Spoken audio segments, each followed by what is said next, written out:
นัทกรกุญญาน้อยเจริญไวยสารคำหน้า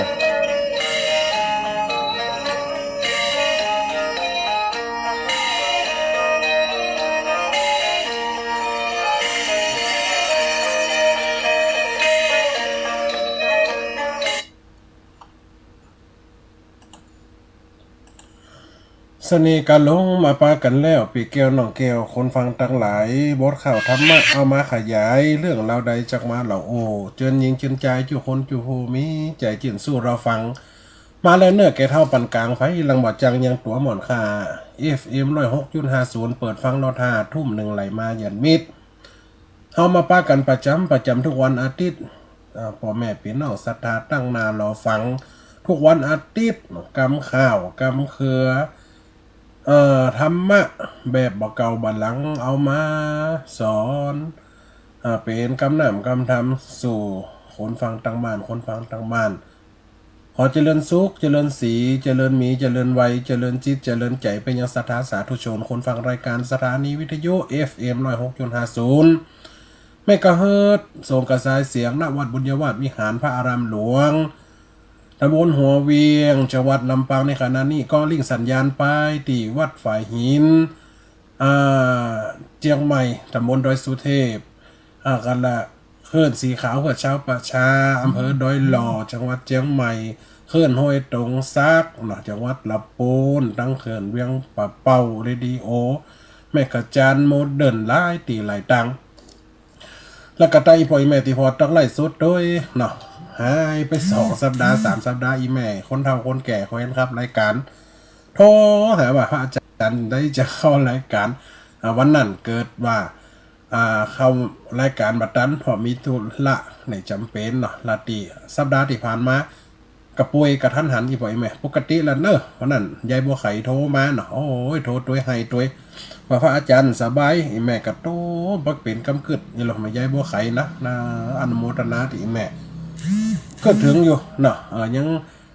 โทรมาตัวหาแซมอะไรครับสายโทรศัพท์แซมกึดหนักครับให้แหมเอาเพียมาครับวันรุ่นอีแม่อูดด้วยเป็นน้ำหัวน้ำตามันเจ็บหัวกระทันหันอีแม่กำลังหนังยิบพาอยู่กับแปลกเอาไปกินข้าวได้2 กรัมมันแล้วก็เพื่อนมากับเจ็บหัวหน้าสื่อเจ็บสนิทว่าลูกมันได้เลยนะเกิดไงมันนี่มันเคยเจ็บหัวกำเตะ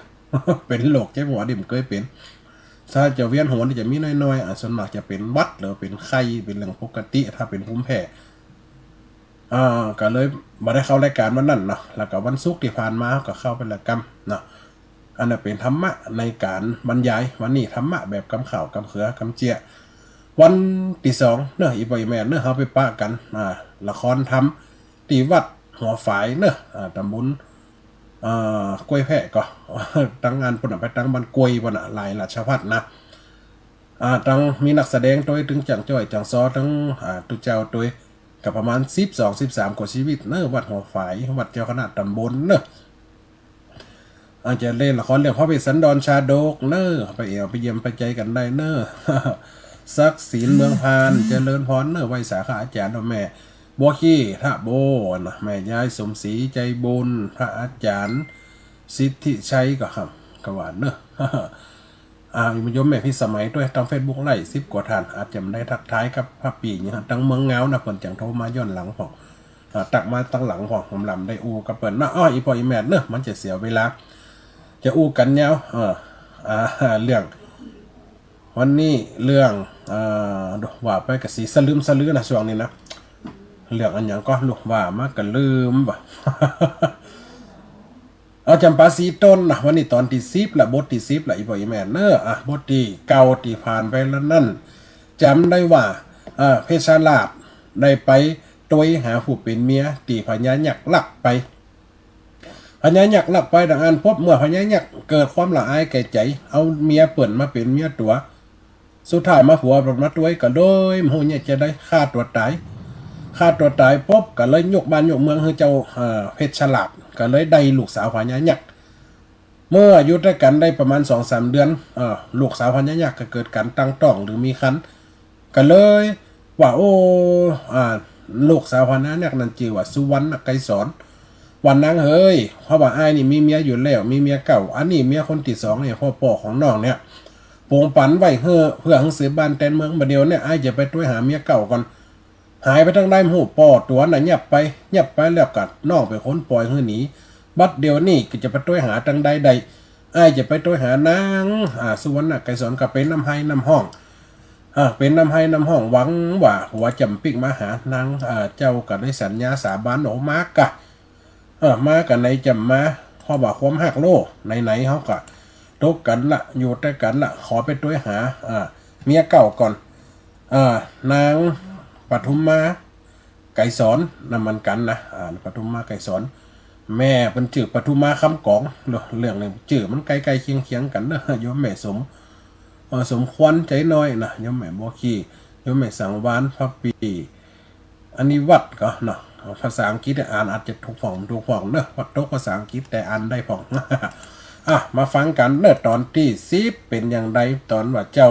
ได้ออกไปเพื่อจะไปด้วยหาแม่เท่าด้วยหาแม่เท่าด้วยหาเมียต้องเอาเหลี่ยงหงหินมาสูนกันทำนะสำเขียนเหลี่ยงไม้เขียนเหลี่ยงกำกระดำสมองเริ่มซับสนละ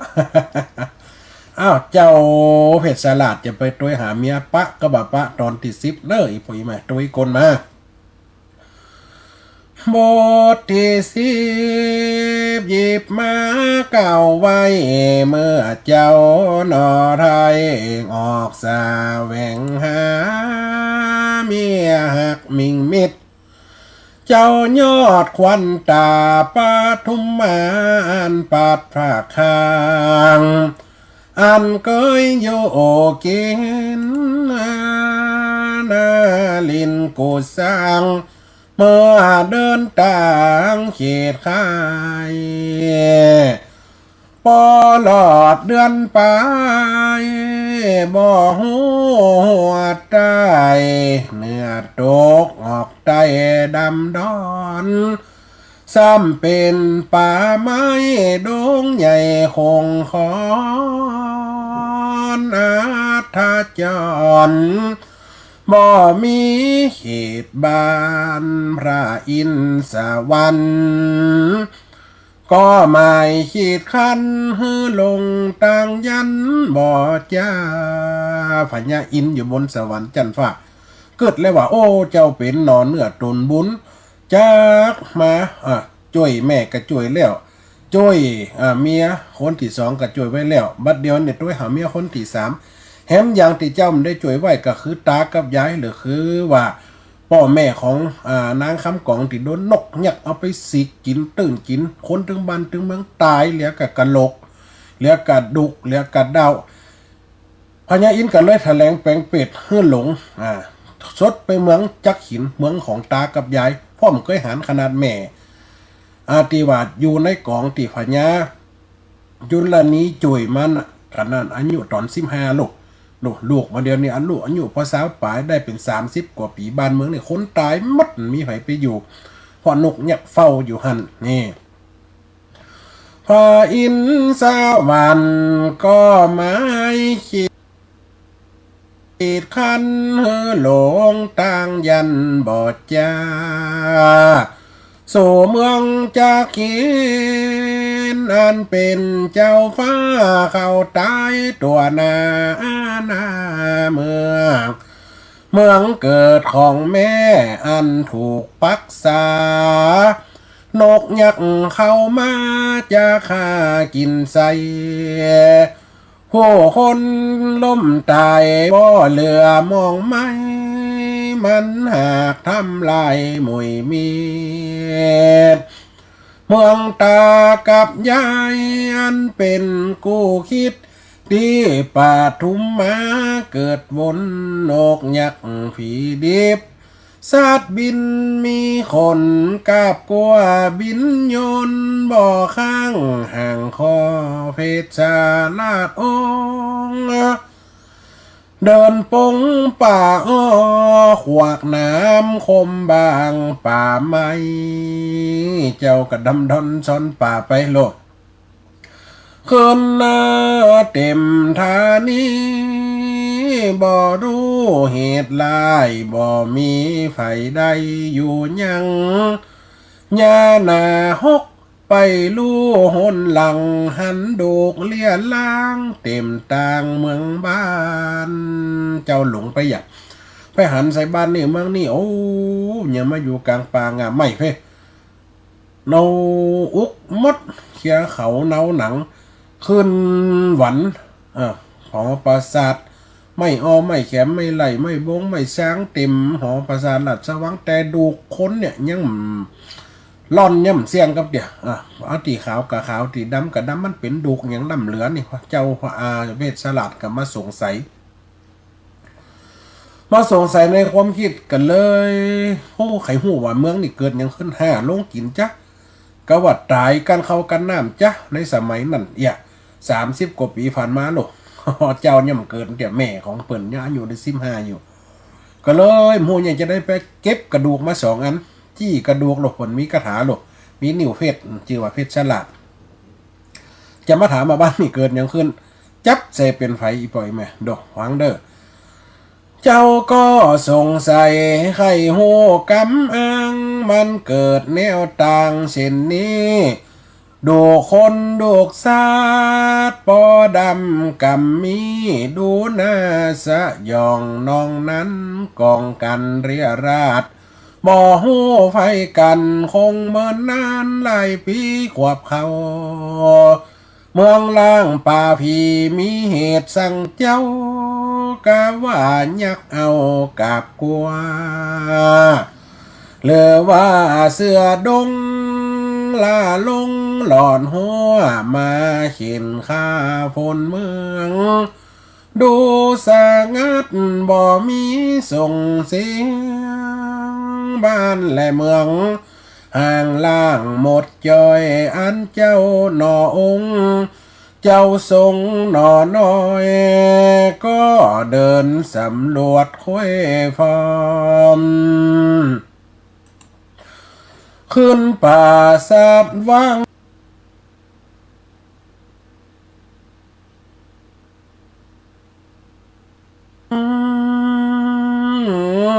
ไม่ไป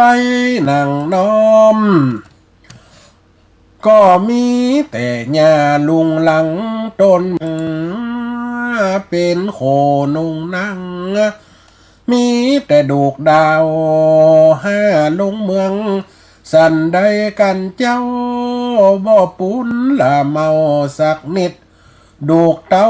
ทาทมเจ้าก็พินิจใครรู้เหยี่ยงถอยเป็นไป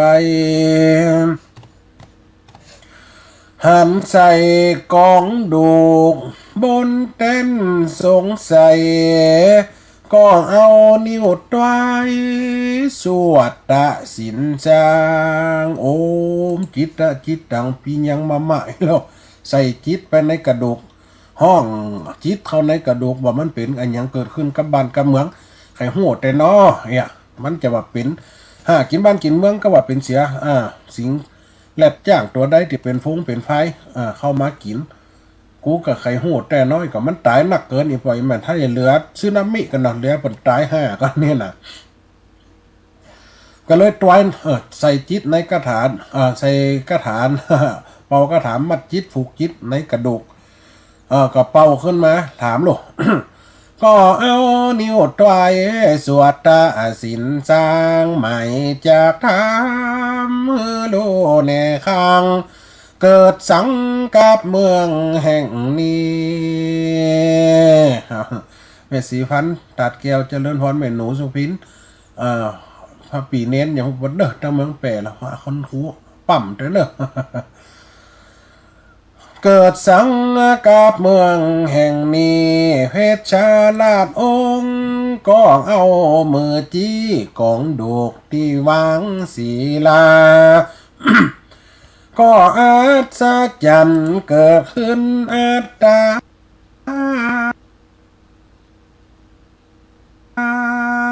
ดูกใหญ่กับตาที่ตายนกคาก็ปรากฏตัวมีเสื้อมีผ้ากาบขึ้นมาบอดจ้าเจ้าเมืองจากหิน อันเป็นป้อฟ้ากับนางจันตาเมียแปงฟื้นชีวิตขัวตัวกลับมาตัวทาแรงก็หันสำแดงดีใจว่าอันฝัญญาเจ้าเมืองจักขินโลกับแม่นางจันตาดีใจก็โอ้ยตายแล้วกู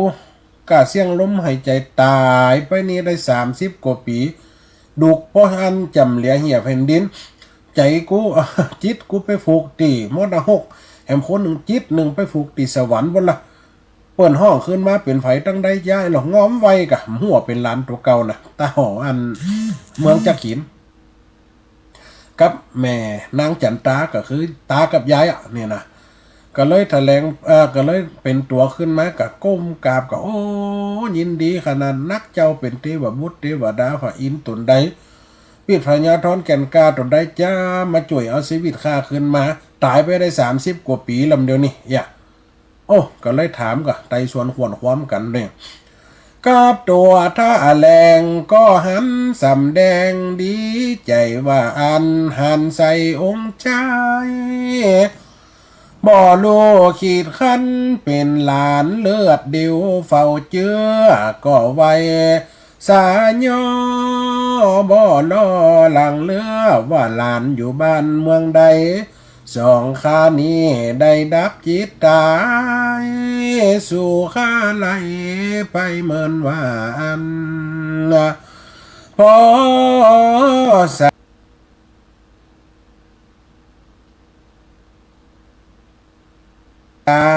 30 ปี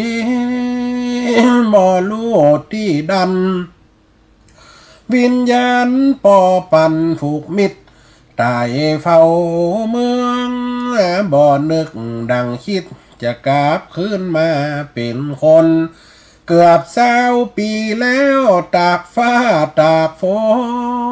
นดูกดาวบ่ทนปอพวกปอลอน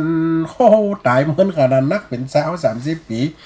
เขาตากฟ้าตากฝนนี่เจ้ายังเป็นคนตั้งใดมีบุญให้หลานแต่เฮ้ยเป็นลูกไฟหลานไฟเห็นหรอยมแม่ฟังตลอดเจ้ายมแม่จันคำเสมอกันสาธุยมแม่เนอะพระอาจารย์อติวัฒนเมธีครับทุปีวัดป่าแขมอำเภอเมืองขวานเนอะไวสาครับได้เป็น30-40 ปีกันเลยกะถามกันไปถามกันมาใครหึ่งหูเนาะ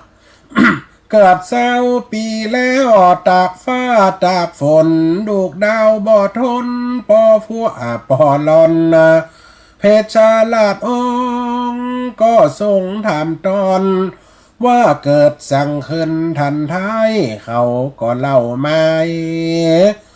สิ่งที่เร็วร้ายอันที่มาได้พบเจอว่าก่อนแลกเก่าข้า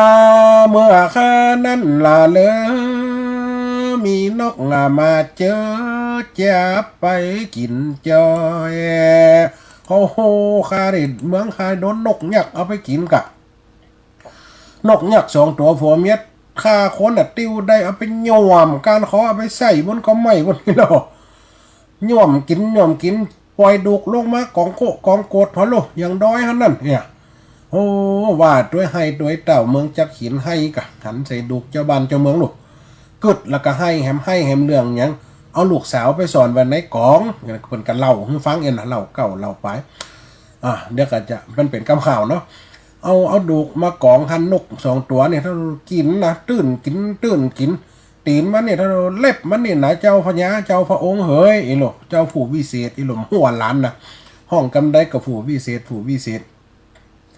การเล็บมันน่ะนะถ้าดันยาวต่อเขาควายไม่ว่องเนี่ยอีหลถ้าเราอีศอก2 ศอกเกิงวันจ้ะย่วมกำเนี่ยติ้วคนไปกินนี่ซีกถ้ามันเขาคายดูกลงมากองมาเตอะกองปืนเก้าตานเก้าไฮหลวงกันนะถ้าต่อด้อยนี่คนจะเป็นหมื่นเป็นแสนเนาะตายหมดโลกก็เลยว่าโอ้เป็นท่านเนี่ยมาช่วย ว่าก่อนแลกเก้าเมืองคานี่มีนกมาเจอ จะไปกินจอยผู้คนตั้งหลายหญิงใจใหญ่น้อยบ่รู้เรื่องลอยสั่งไว้พอหุงผัวเมียมันกาสวกร้ายจับกินเลี้ยงใส่ตั้งวันข้าบ่รู้จักเหลือไฟกาบุญสมปันมาป้าปบเจ้าข้ามีลูกหญิงเป็นเจื้อเครื่องเงาเจื้อปทุมมาลูกลากนี่เต้าพญาจักหินเหล่าโลมดบานบนเมืองไฟเปลี่ยนไฟตายป้อมหูหลานเฮ้ยอู้ตัวให้ตัวกำลังตื่นจากความตายมาลูกก็เต้าว่ามีลูกคนหนึ่งนะอันผู้พิเศษเฮ้ยเจื้อว่าลูกปทุมมาลูกของป่อเนี่ยไอ้ลูกของตาเนี่ยเจื้อปทุมมาเอาซ่อนไว้ในกองว่าจะอันปุ๊บเจ้าเพชรสลัดกระตกสะกึดกะโอ้ตายละตอนตีกูไปจ่วยแม่ได้เล่าเก่าเล่าป่าให้ฟังว่าแม่เนี่ยเกิดตีเมืองจักขินแต่จะขินได้หมหัวเนี่ยแล้วเปิ่นเอาแม่เนี่ยซ่อนไว้ในกองแล้วเต้ามีคนมาจ่วยหรือเต้าอันจุลนีมาจ่วยเนี่ยจะเป็นป่อกับแม่เขาจ้ะเนี่ยแกคนเดียวกันก็ได้ฟังไปแหมน้อยก่อนยันเจ้ากับมากึดวิตกในใจกันเนี่ยเป็นเจื้อเครื่องเงาเจื้อป่าทุมมาลูกลักเอาซ่อนในกองใบใหญ่แต่ตักก็คงบ่รอดจีวาคงขาดข้าวหน้าม้ยตายลาบตาขอวานตั้นนาเจ้ากุมารน้อยไปพอสากรรมคงเหลือสากถอยขอไว้คืนมาชีวิตน้อยว่าขอชุบชีวิตลูกของพ่อกับไอ้รถแต้มหัวเป็นแม่ของน้อยๆนี่นะเจริญพรกับเรนูไซวงไงสมจิตอินทรจิตเนาะไม่สมจิตชัดจินดีเจ้าสัตุแม่มาไล่หลีกเลี่ยงเลิกกันลังเข้ามาฟังเขาจะดีจบนี่ล่ะขอวานตั้นนาเจ้ากุมารน้อยไปฟอเฮกามคงเหลือสากถอยขอไว้คืนมาชีวิตอันเจ้าว่าเจ้าลานนี่เป็นบัณฑิตวิชากิ่งกาเหลือแห้งเขาก็ฟังเฝ้าเข้าไปจัดแจงดีใจเต็มแรงไว้กุมารน้อยเพราะบ่รู้เป็นลานที่ถอยเพชรชาลาดองค์ลานรักเมื่อได้ยินกำเขาเล่าตักก็ก้มกราบสองปัตตาทำการเคารพน้อมกราบหัตถาว่านี่ละกาเมืองของแม่ข้าตันตีตันใดเจ้าเพชรสลัดกับก้มกราบสองตีนตากับยายกับหัวโลวัดตีวัดนางปทุมมาอยู่ในกองเป็นเมืองนี่แต่โลเป็นตากับยายเขาโลให้กะคำนั้นนะว่านี่ละกาเมืองของแม่ข้าเต้าจากขินก็ออกปากเป็นสันได้จาหนอพระข้านี่กวนไว้ก้มขาลาวะเพราะท่านช่วยข้าขึ้นมาตายไปแล้วยังได้ยังกับได้จ้าท่านเหมือนบิดาของสองตูข้านี่ฉันได้มาไว้ก้มหน้ากาแพ้วปาตาหมอนนี้โอ้ท่านจะไปครับไว้ป่อลุกขึ้นข้าเนี่ยก็สมควรกราบสมควรไว้ท่านเพราะท่านชุบชีวิตเปรียบเสมือนป่อและแม่ตีฮือชีวิตแก่บุตรเนี่ยลุกขึ้นมาไอ้หรอเจ้ากระตื้มบอกแต่ว่าเป็นหลานเนาะกาแพ้วปาตามอนนี้ส่วนเจ้ากุมารก็ทรงกล่าวจีว่านี้แม่นแล้วตายายแม่ปทุมมา ท่านยังบ่ตายข้านี้แล้วไงเป็นลูกแม่เจ้าที่ข้ากราบลงสององค์ท่านเจ้าคือตากับยายหลานรักโอ้ยตาเอ๋ยยายเอ๋ยแม่ของข้าบาทเนี่ยแม่ของหลานเนี่ยคือแม่ปทุมมาคำกองเปิ้นไปอยู่เมืองใหม่เปิ้นใส่จื่อว่าคำกองยังบัดตายข้าเนี่ยเป็นลูกเปิ้นฮะโลดตากับยายซ้ำให้กะเป็นจะอันเป็นพระใดจะได้เจ้ากันเล่าให้ฟังกับว่าเต้าจุนลันนี้นะอยู่เมืองอุ่นมาแอวปลาหลาดดงได้ยินเสียงคนไห้ในกองกับโบหัวใจกองเอาแม่ไปแม่กระตุกขนาดตอนนั้นกระดนไหลออกบ้านออกเมืองเขาว่าแม่เนี่ยเกิดลูกเป็นหมากันเล่าให้ฟังแหมโตปอกกับแม่ว่ายังหลงเฮ้ยหลานเฮ้ยเจ้าถึงตีสุกเจ้าสังมาตุกกำเจ้ามันเสียงเดียวนี่กำแม่เสียงมดละปอตาเอ๋ยยายเอ๋ยกำของแม่นี่หมดแล้วแม่ได้ของบ้านของเมืองแล้วเมียน้อยของแม่น่ะเมียน้อยของป่อน่ะเปิ้นกับป่นน่ะสุมาเตอลากคอไปเลี้ยงหมูบนน่ะให้รอลากคอไปเลี้ยงหมูเลี้ยงเป็ดเลี้ยงไก่บนน่ะเนี่ยเป็นจะอันกะลูกเล่ากันไปเราก็เป็นน้ำหูน้ำตากับยายฟื้นมาวันนั้นได้หลานวันนั้นแฮมนี่คือตากับยายหลานรักเจ้าก่อนเล่ามาที่ไปพร้อมพักว่าเป็นลูกปทุมมาปัญจราอาจแควนเป็นแผ่นดินนะแม่ข้าเขากาไปอยู่กินสร้างพ่อข้าจวยเอาไปเป็นกู้ข้างเจ้าเล่าหนตั้งปันไว้ตามที่แม่ข้ามาก่อนไกลว่านี้จากใดอ่อนทีนี่เพราะมีนกยักษ์ข้ากินดีลีตายายบ่มีต่างตายความหน้าเจ้าก่อนเล่ายังตีหูเมื่อลาปันยายกับตาบ่อข้างต่างก็ดีใจเจ้าบัวกีบสว่างบ่หนีจากข้างอดเอาเจ้าเพชรสลาดสวดมนต์เขาเจ้าเมืองแห่งเล่าที่ตายความนาโลกกำนันเจ้าเพชรสลาดกันเลยว่าตากับยายถ้าเป็นห่วงเดิมเดี๋ยวหลานจะมาฟื้นบ้านฟื้นเมืองหลานจะซุบชีวิตประชาเจ้าเมืองติดตายไปเป็นหมื่นเป็นแสนเป็นล้านเนี่ยหลานจะซุบชีวิตขึ้นมากันนั่นเอาหม้อน้ำมนต์กะเอาน้ำมนต์มาเป่ากระถาแล้วป่าสะปะหลายมดน่ะกันนั่นใส่หัวใจมัดจิตไปกับเป่าจิตตะจิตตังปิญญังมาเอาลูกแล้วเป่าใส่น้ำมนต์เอาไปหดกะเอาไปหดดุกหดดาวเป่าฟื้นขึ้นมาคนลูกมันนั่งกันจะปุ่มจะปั๊มลูก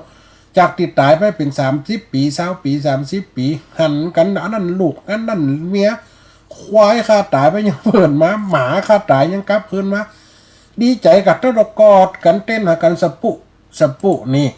ดีอกดีใจได้ฟื้นบ้านฟื้นเมืองกันเริ่มเอาช่วยกันพัฒนากับเพลกับ30 ปีกลายเป็นเมืองล่างแล้วก็ไม่ขึ้นหมดเนาะอย่างกาแฟกับปลานี่กลับขึ้นมานี่ช่วยกันพัฒนานี่ที่ตายความหน้า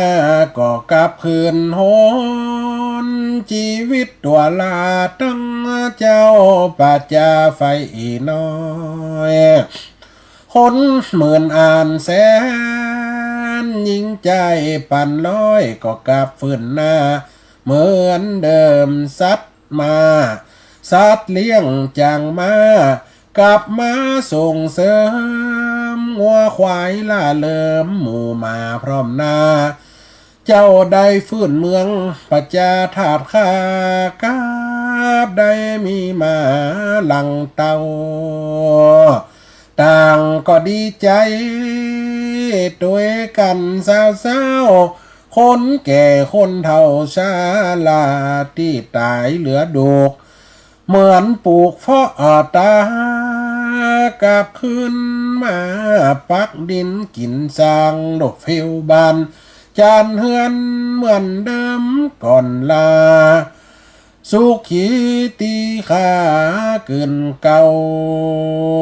ผู้คนตั้งหลายต่างก็อดเอาทูลกราบบาทเจ้าองค์ใจอยู่บ้านตูบน้อยเลี้ยงไหลเป็นสายแต่บ่มีไฟจักดังหนึ่งเขาคนมาอยู่บ้านอยู่จองกันหลดเพื่อนจากความตายมีไฟหนึ่งเขาล่ะเอาเนี่ยยังมีไฟแต่ปะเลอเจ้าเฮยหลานเฮยมาเดียวเนี่ยเจ้าบ้านเจ้าเมืองเขากลัวเด้อเขากลัวอันยังเขาว่าเนี่ยนกยักษ์เนี่ยมันหันไฟมันได้มันหันไฟตีวัดตายกันเนี่ยย้อนมีไฟดังไฟกันน่ะนกมันรอมากกับมันย่อมบ้านหลังได้มีไฟอยู่น่ะมันก็ขึ้นบินลงมาโดบินสูดลงมากับวีกะเอาสองตัวนั้นมันจ่วยกันเอาปีกวีวุบวุบกำเดียวหลังคาปึ้งวุบเดียวฝาปึ้งไฟดับหมดคนไปทางใดมันได้มากับย่อมเอาไปคบเอาไปย่ำเอาไปขินจกกินใจกินตับกินไตนี่เอาไปเข้าคายดูกองตีบอกให้หลานนั่นหน่อโอ้ตาเหยยายเหยประกาศเลยติดเสียงจำสายประกาศลงเฟซบุ๊กเลยอีหลอประกาศลงไลน์เลยประกาศลงIGเลยอีหลอเนี่ยจะได้บอกว่าดังไฟได้เลยมันถ้ากลัวถ้ามันนี่จะกกคอคือฟออีหลอเป็นญาติกับหลานตากับยายกับโอ้จื่นใจกันเลยประกาศเจ้าแม่งกับตอยไม้กับปกฮัลโหล1 2 3 4 5 6 7 8 9 10ฮัลโหลนับเหี่ยว10คนก่อนเอามาเดี๋ยวบ้านเฮาบางเฮาเด้อจากการติ่มได้นึงเข้ากินข้าวมาแจ่มัน กินข้าวมาแจ่มาหลายเดือนมันได้กินอย่างของชุกในไฟกับได้กินกับปลาส้มจิ้นส้ม จะไปต้มไปปิ้งกวนนกหันว่าตอนนี้หลานแห่งข้าวเจ้าเวสสลับสั่งการแล้วดังไฟได้เลยเห็นหรอไฟจะปิ้งจะจีจะต้มจะนึ่งก็ตามแล้วดังอันแล้วก็ดีใจกันก็ใส่โยโหร้องกันล่ะกำนั่นเอาแล้วเมื่อดังไฟจะเกิดอย่างคุณอีป่ออีแม่เฮ้ยแต่บ่มีไฟจากดังหนึ่งเขาผู้คนตั้งหลาย กว่านกหงเท่าจากบินมาเอากับกัวมันหันควันไฟลอยขึ้นสู่ฟ้าก็เหมือนดังกาคนที่เจ้านอน้อยบอกถ้อยสันทีว่าประสาสีย่ากลัวอย่าย่านในอย่าย่านทำไมได้ทำกินเหมือนเดิมก่อนอัน เหมือนดังทุกวันก่อนเก่าหากว่ามันมาไอ้นกนี่เล่าข้าจักปราบเขาแต่งฟันอย่าได้กวดเตะกันมันคืนหานจักลาบข้าฟันมวยมิ่งความจะลาบนะไอ้ลอกจะลาบนกโอ้คนตั้งหลายก็ขายโศกกรรมต่างคนและยามตั้งคนและยามกันไว้เพวถากจิเฝ้าแสงไฟแจ้งเรื่องไรอยู่ไหนเหมือนอยู่กันเหมือนใดหนทีหลายวันหลายมื้อได้พอดีลีเมื่อนกอินทรีมันหันดังอันกำนันนกสองผัวเมียนกอินทรีหรือว่านกหุ่งหลวง สองผัวเมียหันไฟขึ้นเป็นเป๋วเป็นจ่อลูกเล็งตาพอนกเนี่ยเยียกขันละโอ้ยบ้านนี่เมืองนี่คนมีละเหรอเดี๋ยวสันจะไปยับกินสองผัวเมียนกสองผัวเมียกับปรึกษาหารือกันแล้วมันผูกต้องไปแน่นอนอย่าให้คนมันรู้ไอ้ลูกจะไปโจมตีไปบินเลยย่อมคอมาเขาดูกบนดอยไปมันกัดเต็กตาพอละนกสองตัวนี่นะเนี่ยเมื่อนกอินทรีมันหันดังอันเคลื่อนโย อยู่หิมมาดปานดอยดงขอดคันเมื่อมันหันควันสู่ฟ้ามันรู้เหตุหมายจากได้ต่อตาหันคนตากฟ้าเลี้ยงไหลมันนึกในจิตอาหารมีหลายก็มาตันใดจากหินเมืองกวางมันก็โผล่มาเข้าจะสลังบินปีกวางมืดฟ้าแต่ยังก็มืดฝนกำเดียวจากตีฟ้าแจ้งตะวันใสหยุมนกสองตัวบินมาหลุดสูดบ้านสูดเมืองมืดตึงมันบังเมฆบังฝนบังฟ้ามืดตึกขึ้นมากำเดียวคนกันตั้งหลายไส้ยุ่มกะห้องเสียงดังบันดังเมืองนะเวียกนี่เวียกโอ้นกเนี่ยบินปีกวางมืดฟ้ากำนั้นเจ้าเมืองแตกเตือนซาหันเงาเมฆฟ้าไปบนมืดเหมือนหาฟ้าโดยฟ้าปลอมฝนแต่เป็นนกยนต์เข้ามาสอดหน้าพ้องก็หกนี้กลัวมันจะพาปากันพระเจ้าวิ่งวีดเพชรชาลาดองนอเจ้ามิงมิตรก็สู่ล้านหลวงตันใดเงียนเขื่อนสู่ฟ้าหันแจ้งแก่ใจหุ่งใหญ่ดงไฟบินบนแอ่นไฟเมื่อตัวปลาลาบางแสงแหล่งไล่เหมือนดังดับไฟมืดกุมไว้ฉาเด้อท่านชัดยาไหนไว้ฉาเด้อครูบาตันเจ้าอย่าว่าโยมแม่สมจิตนะขายใบต่อได้เจ้าหมวกกะหมวกมีหลายราคาไหม680ขึ้นถึง2,000 3,000เนอะใครได้ใบราคาได้บอกหมวกดีไซน์นี่นะไม่หนึ่งเนี่ยบังแสงแหลงไล่เหมือนดังดับไฟมืดกุมบินถาลาเข้ามากะลุ่มหมายจับกินคนในเมืองฟังมันร้องเสียงก้องแผดเสียงขู่คนในเวียงเยียกโผเข้ากำนั้นจอมทำโพธิสัตว์เจ้าสวดมนต์หนาวสู่ฟ้าเอานิ้วคำฟัดหนวาดว่าจี้ออกหน้าตันใดถูกใส่นกยักษ์ปากเสียงใสตกลงตันใดตายตัดสองนาโอ้พญานกยักษ์กูจักหักคอมึงตายหรอกูจักเป่ามนต์ไฟให้ใจขาดโอมสัวหักพัวมือเขาจี้ตะปินทุมปินหงายตกลงมากลางปะเล็งกลางเป่งกลางกวางกลางล้านหลวงหันเต้าหอคนทั้งหลายแวดตะลุมตุ่มหยุ่มฟอเขาตัวแต่ตัวว่าการเล็บตีนเต่าเขาคว้าไม่ว่องเนี่ยเต่าเขาวงเขาวังปากมันน่ะเต่ากาบตานกาบล้านนี่รู้เขานกตัวแต่ตัวว่ามันไปกินอาหารชนิดได้ฮะจะเฮือนซื้อมาเฮือแม่เขามาเลี้ยงไก่มันได้เอาอาหารนกนั้นมาเลี้ยงไก่ให้มันใหญ่จันเนาะตกลงตันใดตายตัดสองนาพอเล็บขนมันตาแดงสวกกาโมดวิญญาเมื่อนานตั้งสองผัวเมีย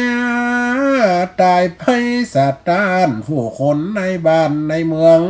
ต่างก็โห่ร้องป่า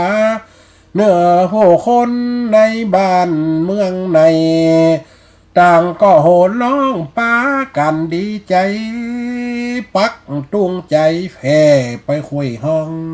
เนี่ยอีไปแม่ความหมายเลยคำว่าติมากำว่าตุงใจ ตีอีปอยแม่ตานปอยหลวงปอยลามมีกินมีตานใหญ่ประท้องตุงใจเหรอตุงเกาบังก็ดีตุงใหญ่ก็ดีตุงตอก็ดีตุงตันก็ดีตุงไฟก็ดีตุงตอกก็ดีตุงใจหมายถึงว่าชัยชนะใจหรือว่าชัยถ้าว่าคนเมืองเขาว่าใจนี่นะคนไทยเรียกว่าชัยชนะเกิดชัยชนะขึ้นมาเฮากินเฮาตานแปลงวิหารมาหลัง10 ปี20 ปีกว่าจะแล้วเกิดกันหรอโอ้ถึงเท่าถึงแก่3-4 ปี5-6 ปีคนเท่าฝ่องฮับเป็นเสาเจ้าภาพแม่อุ้ยนั่นปอกตาหนิงฮับเป็นเสาเจ้าภาพอายุพอ70-80ละมันตันได้ตานสักกำตายซะมันได้ทานสักกำตายละเสาวิหารเนี่ยลูกเต้าเราหลานกันเลยเอ็นดูเนี่ยตานหาปักตุงเนี่ยไปหาสื่อไซสนะเด้อเงินได้หูได้หันนี่คนตายก็ได้หันคนที่ยังมีชีวิตอยู่ตานเอาไว้ตั้งนาว่าข้างหนึ่งกูได้ตานไซสนะแห่งการทำบุญไซสนะแห่งการอุทิศกุศลไซสนะแห่งการได้หอมกินหอมตานมีกฐินผ้าป่าหอมไหวใครแปลงวิหารหลังนี่บัดเดียวนี่สำเร็จละตึงตุกตึงหยักกว่าจะแล้วเป็นหลังตั้งแต่เตมากับฟิตหัวกันหลายตั้งละตุเจ้ากับอาจารย์ก็คิดหัวกันนี่อาจารย์กับแกวัดก็จดหัวกันจะกินจะต้านแฮมแปลงมันได้ห่างได้ชมกับแปลงเต้ห้าวหัวกระดาหัวกระแหนมเฮียเจ็ดแล้วจะลุกเป็นหลังนี่คือไซสนะมารมันย่อมมีเข้ามาทุกอย่างอีปอยแม่มารก็คือถ้าว่าในตามพุทธศาสนาว่ามารเนี่ยคืออวัสวัสดีมารอันนี้คือมารติดเป็นตัวเป็นตินเตรียมมากำลาพระพุทธเจ้าแต่มารในจิตใจมนุษย์ก็คือ1จะไปทำบุญหันจะไปทำบุญนี่มันได้ไปสักกรรมได้เจ็บได้ไหมเหี้ยไปตันเปิ่นสักกรรมนี่ก็มีจะไปอยู่หันจำพมันได้ไปสักกรรมอันนี้ก็เรียกว่ามันนี่จะทำบุญจะกินทานจะอย่างเกิดการมาได้ห่วมกับเปิ่นหรือว่าทำในสิ่งที่จะเกิดความสำเร็จอันนี้ก็เรียกว่ามันขึ้นมาจิตใจพิษเถียงว่ากันลงห้อยกันนี่อันนี้กับเป็นมารในจิตใจมารมันมีหลายอย่างใจเกี่ยวกับมารที่ว่าจะมาโดนบันดาลให้เกิดสิ่งนั้นสิ่งนี้ก็คือมารก็คือมารละมารก็คือจิตใจมนุษย์เนี่ยมีทั้งมารในจิตมารในใจมารในกายมารก็คือขี้ปุ๋มอึ่งยิงแล้วก็ห้องมารเหมือนกันอันนั้นก็คืออย่างต้องอยู่ตามสภาพเป็นแม่มารละหรอจะไปขึ้นเหนือหล่องใต้หากินมันก็พ้นที่เอาครบปกติมีพันธะมีสิ่งที่ห่วงเนี่ยมันก็คือสิ่งที่เป็นห่วงนะอีปอยแม่เนี่ยเหือมันต้องคัดลงไปจบลงไปอันนี้คือมันคนตั้งหลายกับปักตรงใจหรอนี่ปักตรงใจใส่โยกันตายแล้วบ่ฟ้อนเป็นจึงเป็นไรตบผับขับจึงกันนี่ปากันดีใจปักตรงใจแผ่ไปห้วยห้องทำมาหากินทำที่ถูกต้องบ่กลัวไฟยาสิ่งร้ายมีเจ้าหนอบุญปกครองเขตค่ายต่างสุขแต่ใต้อาณาสมบูรณ์มากพร้อมตามห้อมจักหาพวงปัจจาเป็นดีตัวหน้าเจ้าจักหินยกเฮือลานข้าปกครองอาณาแห่งนี้เต้าจักหินก็เลยโอ้หลานปูกันเอาเลยหรอได้70 ปลายละเดียวนี่อันยังกำดีหุ่นนากรรมดีจะเฮือหลานปกครองบ้านปกครองเมืองเด้อหลานน้อยก็เลยว่าโอ้ตาครับหลานมาตุกใจนี่ยังมาเดียวนี่หลานปัดลูกปัดเมียปทุมมาไกรสอนที่เป็นกู่ของลูกเดียวเนี่ยลูกปอพระฤาษีเอาลูกปนไปหายมาเดียวจึงเป็นตายไล่ดีจะได้พวกแซมนังกันลังตาคันตอนนั้นได้3 เดือนเดียวนี่หลานกลับมาอยู่นี่หลายปีหลายแหล่งหลายเดือนหลานจะไปต้วยซ่อหาจนได้จนเป็นปูเนอถ้าว่าใจวันนาจังได้เขาก็จะป้าแม่กองค้ำแม่ปทุมมาค้ำกองนั้นมาแอวหาขออันวางอันนัดไว้ก่อนคือปูพวกของไปก่อนปูฝั่งตายแต่ก็แล้วกันเรา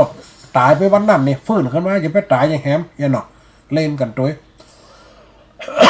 กันเลยว่าไหวหันก่อนปูเหยตาเหยหลานมาครับกำเตียนี่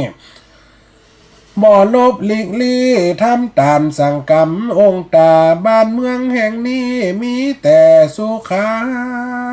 ค่อยปีในหญาเจ้าก็ทูลปองว่าตาเหยใช่เลยเก่าท้อง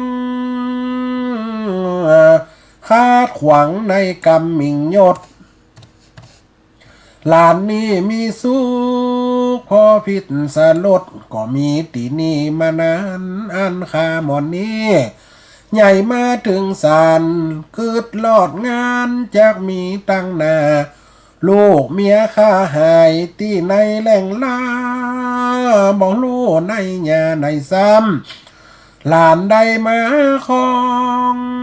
ป้องเมืองจุยกำก็เป็นเวลาหลายไปเมียและลูกจากเป็นเหลือตาย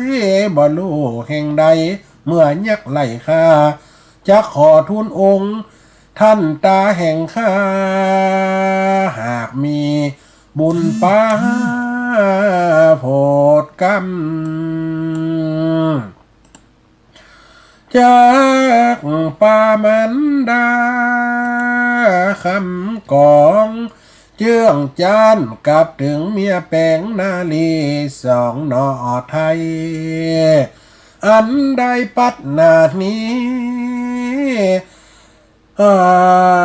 สามาสู่ธานีจากขินมิงทองเจ้าได้กล่าวลายข้ายายแต่ห้องตามทำนองเงื่อนเก่าตายายรู้ใจมาญารู้ใจยังกำเจ้าว่าเอาเตอเจ้าชาติเพชรชาลาดไทยหลานน้อยสาลีสวัสดีเดินทางใบหน้าขอให้โชคดีได้พบนอนลาตัวชายาหลานไทยตาขออวยพรปนหลอนลาย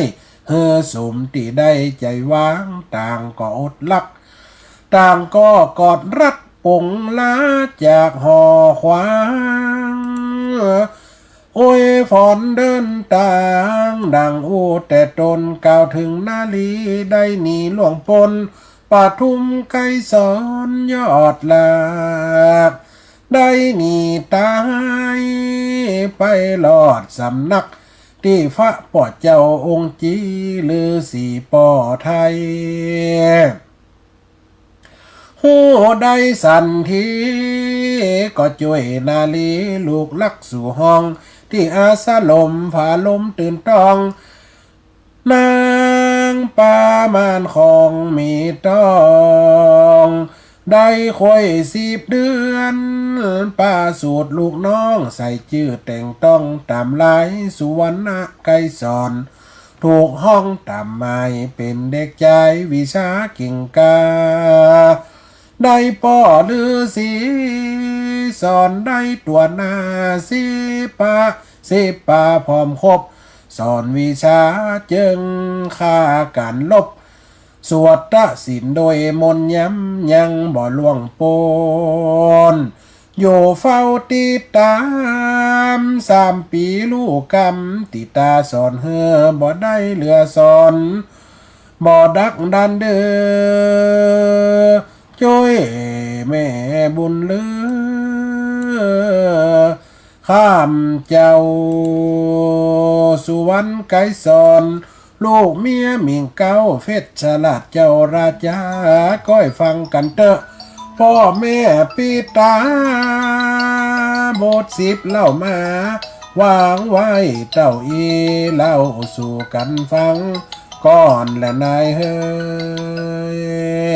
เก่าถึงเฟชฉลาดหน่อยปล่อยแม่นเนาะมาเดี๋ยวนี้ได้จ่วยตาจ่วยย้ายฝืนบ้านฝืนเมืองจักไปตรวยหาผู้เป็นพันหลายยาเมียแปงแห่งเจ้าจากหลอดเต้าว่าหันหนได้อายุมันก็หลายหรอกอยู่กับตากับยายมันฝืนได้ปีปลายหรอกจ่วยฟิวบ้านฟิวเมืองเนาะสายแหลกไฟตั้งใดจ้าเดี๋ยวก่อนเด้อสาธุเจริญพร การนมัสการเจ้าฮัลโหลว่าได้โยมแม่อ้อยในนางว่างนี้น้ำตาไปจะย่อยนี่โน สาธุสาธุเนาะเขาว่าอันนี้เนาะเนาะนักกะ เป็นเจ้ากับตู้ปีกีตะกี้นะตะกี้ก่อนนานตุไปเก๋เนาะสาธุโยมแม่เนอะ ถึงวันนี้มีก็ยังอีพังยังอีวะสาถึงธุได้พังได้พอได้อย่างทีวีก็ถึงพอแหละบ้านมอหนาวกำหนาวฮะบ้านมอหนาวกำหนาวปัดทูบันมอไผ่กับไปน้ำหวังนี่เห็นบ่ หนาวสู้ๆเลยเจ้านั่นน่ะสาธุนะสาธุนะแม่เนอะเจ้าการนมัสการเนี่ยเป็นกำลังใจให้ท่านในเข้าสาธุเนอะตันเปิดสายน้ำไม้กำเตือนนะสายที่สองเจริญพรไอ้สาเจ้าสาธุโยมแม่ได้จะจบแล้วจ้ะเนี่ยทำสองตอนกะ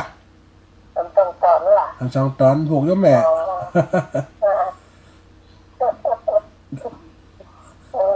โยมแม่กับแก้วอย่าเนาะใจด้วยมันนักบันนักแก่จ้ะโยมแม่บุญหนักวันนะแฉนึกว่าโยมแม่กับแก้วเสียงว่าจะเหมือนกันถ้าบุญชัดเจนนะแม่แหลมเดียวล่ะอันถึงบางวันน่ะที่เริ่มจะได้ยินเหรออาจารย์กะผมก็เป็นเขาเป็นเขาควันเป็นน้องโตส้มได้ต้องต่อเสาขึ้นสูงอย่างกับอันโยมแม่วินเสริมงามนะอันนั้นโยมแม่วินต่อเสาอากาศเลยเนาะก็เนี่ยจะได้กระได้กำไปค่อยบ้านค่อยเองเห็นกระตึ้งบ่มีสัญญาณนะอันนั้นโยมแม่เนี่ยเพิ่นได้ยินนะนี่ได้ยินก่อยๆเนาะแล้วก็มันพอกวนมันกุเตีย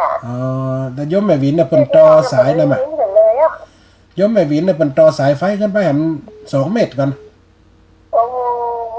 เพิ่นเอาปาดหลังคาเพิ่นว่าได้ยินก่อนอันใกล้จะจบว่าจะฟังแล้วจนจบนี่ไหนแต่ถึงแล้วจะได้ยินตะกั่มน่ะนั่นแม่นล่ะเชื่อมันจะว่ามันเป็นจะได้กับอันเป็นแรงมาที่ว่าจันเป็นฟ้าตอนเจ้าอันคุมมันอันถ้า1 แรงเขาปล่อยสัญญาณไหมเขาลดสัญญาณตั้งแต่เมื่อคืนมันแสกเนาะเขาก็บอกได้แต่ก็อันขึ้นกลางหายวันเป็นเล้าเป็นอันอิสระคนอีสานเป็นโฆษณาขายยาจะได้กันเนี้ยมันเขินใหญ่เขาเหินเขามันก้านมันนะสาธุนมาบ่มีวันนี้แค้นน้อยเนี่ยได้ยินดีน้อยเนี่ยสาธุโยมแม่เนอะสาธุเนอะให้กำลังใจเนอะอาจารย์สาธุเนอะไปน้องนะแจ่แม่เหมาะเนอะสาธุเจริญพรเจ้ากลับมาเจ้าสาธุอาจารย์ไม่สุกเกี้ยวนะเกี้ยวมันถึงแล้วพร้อมสิทธิก็น้องหลับปูนเนอะสาธุเนอะต้องหลับปูนเนอะจะชัดเจนดีต้องหลับปูนนี่แน่ต้องปูนบนวัดโทษสมศักดิ์เนี่ยซัดเกี่ยวไปเลยเด้อสาธุเลยโยมแม่เนอะก็ได้แย่นั่นเอามาใส่พ่อใส่แม่ให้พ่อแม่เอาขึ้นมา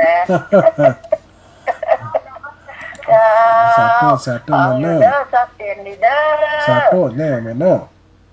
สาธุเจ้าเด้อเจ้าสาธุโยมใหญ่พร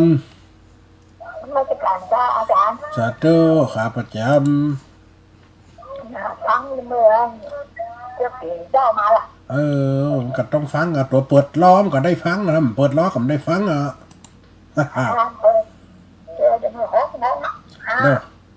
ฟังมาฟัง6 โมงมาอีหน่อน้ำ2 ทุ่มเนาะท้องสารกำแพงหนาวก๊อกเขาแดงแบบนี้ตอนนี้ตัวหนาวเลยบ้านชื้นหนาวขนาดถ้าหนาวก็แก้เสียนอนเลยนุ่มเนี่ยนะนุ่มน้อยเลยสาธุเด้อยมยายพรเด้อจงเช่าอย่างสาธุเด้อมาเด้อเวลามันจะหมดไม่เรียม2 นาทีสาธุเด้อจะเลินพรไล่สาเจ้าสาธุโยมแม่แม่พันตุกเด้อบรรณดงบรรณดงตรงละอันตรง100 ล้านต้องหนาว100 ล้านนี่ตั้งได้ไหมแม่หนังอยู่ในห้องเลยจ้ะนี่ก่อนเดินนะ100 ล้านนี่ตั้งได้เสริมงามก็แบบไหนโด ร้อยมันหล่อมบ้านอยู่แม่ก็หล่อมเลยส่งฉันร้อยฉัน บ้านนาดงนี่ห้างชัดกันไหม ห้างซับเนี่ยท่าเท่ แม่ท่าไว้หน่ะอ๋อ เนี่ยท่าสีเทลอันเหมือนกลางสายวังเงินเท่ อ๋อไปทางเมืองแปะมันนะแม่น่ะ เจ้า อ๋อแม่น่ะถ้าดอยหอยมันตึงหนาวแม่ยังบ้านเฮานี่มันตึงหนาวถ้า3 วันวันนี้นี่สนิทว่ามือมหูคิงแล้ว ขำมา5 โมงเนี่ยอาบน้ำ ดู5 โมงอาบได้โยมธรรมดาเรานี่3 โมง 5วันนี่นะ อาบน้ำอุ่น โอ้นี่มีน้ำอุ่นน้ำนี่ก็เปิด อาบน้ำธรรมดาธรรมศาสตร์ได้ ลูกมาติดจ้ะอาบน้ำอุ่นจ้ะ สาธุหน่อยแม่เนอชัดเจนเลยต้องนาดงในท่านเนาะ เจ้าพังตึงวันเนอ สาธุแม่เนอ เจ้า อีปล่อยแม่เวลาโมหมดเวลาเนอตะกี้มันท่านได้สรุปกันเปิ่นโทรเข้ามากันวุ่นๆเนี่ยหมดเวลาแล้วคนฟังรายการขอส่งสัญญาณอุจจาปักปอนพนาฬิกาไหลมาหลิงค้อนสุจานาจรนุดโป๊บวันนี้ลาไปวันนาข่อยโคบมันจบได้เวลาติดนี่วัดต้าติดหน้าแหมนาเติ้งเวลาจะได้มาอูเจริญฟอนอยู่ดีมีโชคเนอหนาวก็ห่มฟ้ากันเจริญฟอน